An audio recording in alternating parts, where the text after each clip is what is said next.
హరి ఓం. అందరికీ నమస్కారం. మనం భగవద్గీతలోని 2వ అధ్యాయమైన సాంఖ్యయోగంలోని 22వ శ్లోకం, దాని యొక్క తాత్పర్యం ఇప్పుడు తెలుసుకుందాం.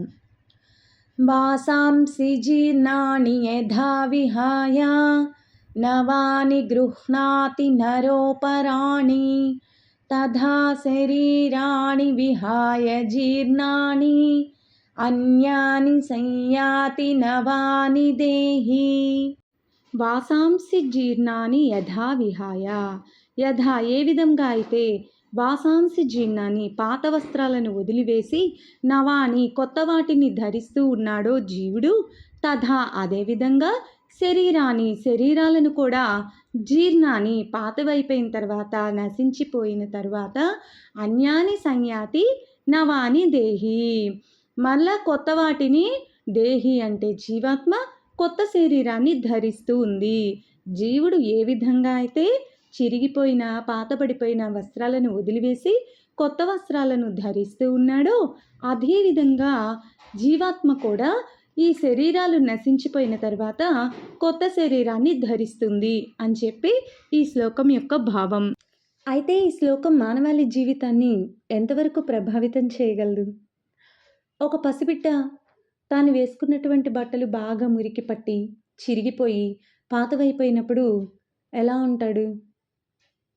కొత్త బట్టలు కొనుక్కోవాలి, అందరితో పాటు ఆనందంగా ఆడుకోవాలి, ఈ పాత బట్టలు తీసేయాలి, వదిలివేయాలి అనుకుంటాడు. మరి కొత్త బట్టలు ధరించినప్పుడు ఎంత ఉత్సాహంగా ఆనందంగా గెంతులేస్తూ ఆడుకుంటూ వెళ్తాడు. మరి జీవాత్మ శరీరాన్ని పాతదైపోయినప్పుడు అదేవిధంగా సంతోషంగా శరీరాన్ని వదిలేయగలుగుతుందా? దేహి తన దేహాన్ని మార్చుకునేటప్పుడు ఇలాగే కొత్త బట్టలు ధరించినప్పుడు ఎంత సంతోషంగా ఉన్నాడో కొత్త శరీరాన్ని ధరించడానికి అంతే ఉత్సాహాన్ని చూపగలుగుతున్నారా? శ్రీకృష్ణ పరమాత్మ ఈ శ్లోకంలో ఈ విషయాన్ని వివరిస్తున్నారు. గతంలో ఎన్నో శరీరాలని ధరించి జీర్ణావస్థలో వాటిని వదిలివేసి మళ్ళీ కొత్త శరీరంలోనికి జీవుడు ప్రవేశిస్తున్నాడు.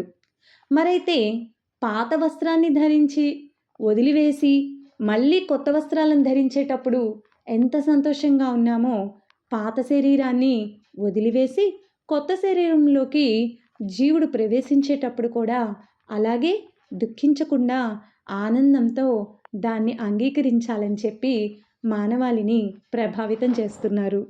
పంచభూతాత్మకమైన ఈ శరీరానికి ఏ విధంగా అయితే బాల్య, యవ్వన, కౌమార, ముసలితనం, వార్ధక్యం వచ్చేటప్పటికి శరీరం పతనావస్థకి చేరిపోతుంది. శారీరకంగా కలిగే ఈ మార్పులని అందరూ అంగీకరించవలసిందే కదా.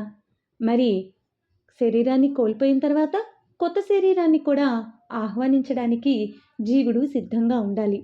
అయితే ఆ శరీరం ఎటువంటి శరీరాన్ని జీవుడు ధరిస్తాడు అనేది మనం చేసుకునే కర్మ ఫలితాలను బట్టి ఆధారపడి ఉంటుంది. అంతేకాని శరీరాన్ని ధరించడానికి ఎటువంటి దుఃఖము చెందకూడదు అని చెప్పి శ్రీకృష్ణ పరమాత్మ మానవాళిని ఈ శ్లోకం ద్వారా ప్రభావితం చేస్తున్నారు. అందరికీ హరి ఓం. సర్వం శ్రీకృష్ణార్పణమస్తు.